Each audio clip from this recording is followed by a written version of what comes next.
নমস্কার বন্ধুরা, ইন্দুস গ্যালারির আরও একটা নতুন দিনে আমার পাশে থাকার জন্য আপনাদের সবাইকে স্বাগত জানাই। দিনটা শুরু হলো একটা মেঘাচ্ছন্ন দিন দিয়ে। আকাশের এই সুন্দর দৃশ্যটা মনটাকে সকালবেলা একদম ভরিয়ে দেয়। চারিদিকটা দেখলে মনে হয় মনের যত কিছু দুঃখ কষ্ট আছে সব বোধহয় এই আকাশের গহীন গহনে চলে যাচ্ছে। দিনের প্রথম কাজটাই শুরু হয় আমার ওষুধ খাওয়া নিয়ে, যেটা এলট্রক্সিন। এইটা না খেলে আমি কোনো কাজই করতে পারবো না। তো এইটা করে বেশ খানিকক্ষণ আমাকে অপেক্ষা করতে হয়। তার মাঝখানে আকাশটা ঘুরে দেখে এলাম, আর তারপরেই শুরু হয়ে গেল নিত্য নৈমিত্তিক যা কাজ থাকে আমাদের। এক কাপ চা, যেটা খুবই প্রয়োজন, এটা ছাড়া তো দিনটা চলবেই না। তাই গরম জলটাকে ফোটার পরে শুধু একটুখানি গ্রিন টি দিয়ে ঢাকা চাপা দিয়ে দিই। তার মিনিট পাঁচেক পরে সেই চাটাকে নিজের কাপে 2 কাপ চা হিসাবে ঢেলে নিয়ে আমার আর পুত্রের সকালের এই সুন্দর খাদ্যটি শুরু করে নিই। একটু আমন্ড, একটু আখরোট আর গ্রিন টি আর বিস্কিট, ব্যাস এই যথেষ্ট। আবার কি লাগে এরপরে? এই খেয়ে তো লেগে পড়তে হবে সাংসারিক কাজকর্মের মধ্যে। সেই কাজগুলো সেরে নিয়ে চলে আসি ব্রেকফাস্টের ব্যবস্থা করতে। চেষ্টা করি যতদূর সম্ভব হেলদি একটা ব্রেকফাস্ট রাখতে রেগুলার হিসাবেই। তো সকালবেলা আজকের দিনটা শুরু করলাম মুসলি দিয়ে, তার সাথে একটু আম আর একটু খেজুর দিয়ে। এটা খেতে খুব ভালো লাগে। যারা একটু স্বাস্থ্য সচেতন বা স্বাস্থ্যকে প্রাধান্য দিয়ে চলেন, আমার মনে হয় এই উপাদানটি যদি রাখেন আপনাদের খাদ্য তালিকায় প্রাতরাশের মধ্যে, বেশ ভালো লাগবে। তারপরে আর কি, সারাদিনে যেটুকু আর কাজকর্ম থাকে, নিজের সংসারের কাজ নিজেকে গুছিয়ে করতেই আমার বেশি ভালো লাগে। যতই কর্মব্যস্ত থাকি না কেন, তার মধ্যে রান্না করা, সংসারের যাবতীয় খুঁটিনাটি যা কাজকর্ম থাকে সেগুলোকে সমস্ত নিজে হাতেই করি। করে এই তো দুপুরের খাবার রেডি করা হলো।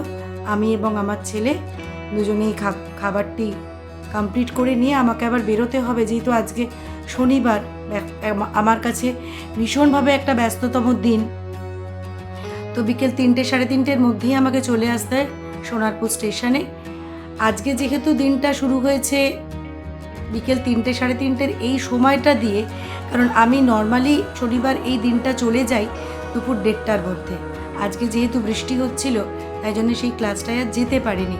তারপরের ক্লাস এলাম বিকেলবেলা। আমার এখানে 4:30 5টার মধ্যে আমার বাড়িতে ক্লাস শুরু হয়। প্রথম যে ব্যাচটা আছে আমার কাছে ক্লাস করতে আসে, তারা একদমই খুদে সদস্য। আর এই 2 খুদে সদস্য একেবারেই বলা যেতে পারে নতুনই আমার কাছে এসছে। চেষ্টা করি যতদূর সম্ভব হাতে ধরে এদেরকে শেখানোর। এদের এই কচি কচি পায়ের যে আওয়াজগুলো যখন হয়, তখন মনের মধ্যে খুব শান্তি লাগে। মনে হয় পারছি তো কিছু না কিছু এদের মধ্যে দিয়ে যেতে। যখন আমি এই পৃথিবীতে থাকবো না, তখন অন্তত ওরা নাচটাকে চালিয়ে যাক বা না যাক, এটুকু তো মনে রাখবে যে প্রথম শুরুতে যে পায়ে দিয়ে যে আওয়াজটা বের করা হয়, সেটা আমার কাছ থেকেই ওরা শিখেছিল। বা যদি ভবিষ্যতে ওরা অনেক দূর এগিয়েও যায়, তাহলে হয়তো বা ওরা আমাকে একটু হলেও মনে রাখবে। তো চেষ্টা করি যতদূর সম্ভব পরিপূর্ণভাবে ওদেরকে সেই শিক্ষাটা দেবার, এবং ওরা করেও তাই। ছোট হলে কি হবে, আমার প্রত্যেকটা বাক্য ওরা একদম মন দিয়ে শুনে করে, যতটা ওদের পক্ষে সম্ভব। সবটা তো ওদের পক্ষে সম্ভব নয়, ওরা এতটাই ছোট।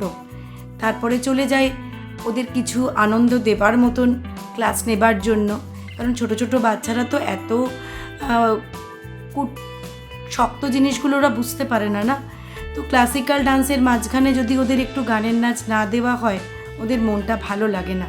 তাই ওরা মেতে থাকে এই গানের নাচগুলোরই জন্য। আর সেটা না হলে ওরা বিভিন্ন ফাংশানে বা যাবে কিভাবে, আর সেখানে গিয়েই বা ওরা কিভাবে ওদেরকে তুলে ধরবে, মেলে ধরবে। ওদের এই ডানাটা মেলে দিয়ে ওরা এই উঠতেই শিখুক, এটাই আমি চাই। ওদের এই ওড়ার আনন্দের সাথে সাথে আমিও আনন্দকে উপভোগ করে নিতে চাই। ওরা এইভাবেই উড়ুক, ওরা এইভাবেই খুশি থাকুক, আনন্দে থাকুক। ওদের ভেতর থেকে আমি আমার আনন্দগুলোকে একটু হলেও লুটেপুটে নেবার চেষ্টা করি। আজকে একদমই গলাটা ভালো নেই, কারণ পরপর 2 দিন এই অফুরন্ত ক্লাসগুলো নেবার পরে আমার গলার একটা সমস্যা তৈরি হয়েছে, যার কারণে এই 2 দিন ক্লাসের পরে আমি আর তারপরে কথা বলার ক্ষমতায় থাকি না। ভীষণভাবে গলাটা আমাকে খুব কষ্ট দিচ্ছে বলা যেতে পারে। কেন জানি না এটা হচ্ছে। ডক্টর দেখিয়েছি আমি, কিন্তু তাও তিনি বলেছেন যে এর একটা সলিউশন আমাকে তিনি বের করতেই বলছেন, যতদূর সম্ভব কম কথা বলা যায়। কিন্তু কি করব বলুন, ওরা এতটাই ছোট, ওদের সাথে তো আমাকে সেইভাবেই কথা বলে ওদেরকে নিয়ে যেতে হয় না, এগিয়ে নিয়ে যেতে হয়। ওরা এতজন আছে, ওদের সবার মাঝখানে তো চাইলেই সেই ছোট আস্তে আস্তে কথা বলাটা সম্ভব হয় না। এত ছোট মানুষ ওরা, ওদের সাথে সেইভাবেই তো প্রাণবন্ত হয়ে আমাকে প্রাণোচ্ছল হয়ে কাজটা করতে হয়। তারপরে ওরা চলে যায় কিছু মুদ্রা দেখানোর জন্য আমাকে, কারণ সামনেই ওদের নাচের পরীক্ষা আছে।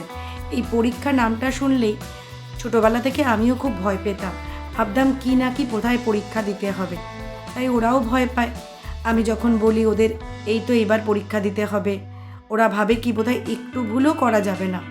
যেভাবে ওরা স্কুলের পরীক্ষায় পড়াশোনাগুলো শিখে যায়, ওরা এখানেও সেটা চেষ্টা করে আমি কিভাবে দেখাচ্ছি সেটাকে ওরা করার চেষ্টা করে।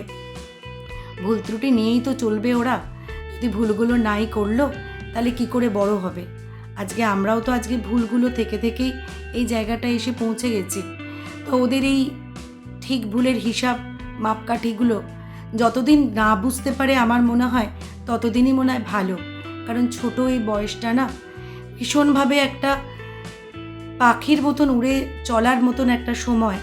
কিন্তু আমরা যারা অভিভাবক অভিভাবিকা আছি, আমরা মনে করি ওদেরকে এই নাচ গান এই জিনিসগুলোর মধ্যে দিয়েছি মানে ওরা আজকে দিলাম তো কালকেই বোধহয় বিশাল কিছু করে ফেলবে। এটা একেবারেই ভাবাটা আমাদের ভুল চিন্তা ভাবনা। কারণ ওদেরকে আমরা এই কাজগুলোর মধ্যে রাখি, তার কারণটাই হলো কিছুটা মনের আনন্দ দেবার জন্য। যে আনন্দগুলো ওদের এই অতিরিক্ত পড়ার একটা যে চাপ, সেই চাপের মাঝখানে দাঁড়িয়ে এইটুকু ক্লাসের মধ্যে এসে ওরা সেই চাপটা যেন ভুলে যায়। আমি চেষ্টা করি যে এটাকে যেন ওরা হাসি মজায় একদমই নিশ্চিন্ত মনে এই কাজটা করতে পারে, যে কাজটার মধ্যে ওদের ভয় থাকবে না, কোনো ভীতি থাকবে না, কোনো চাপ থাকবে না। আমাকে কিছু কিছু সময় মায়েরা বলেন, দিদি তুমি বকতে পারো না, ওরা বাড়িতে কোনো প্র্যাকটিস করে না।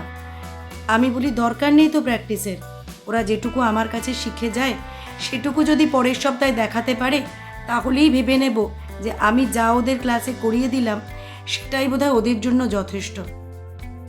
কারণ ওরা যদি ভুলে যায় তাহলে সেই ভোলার দায়টা কিন্তু আমার।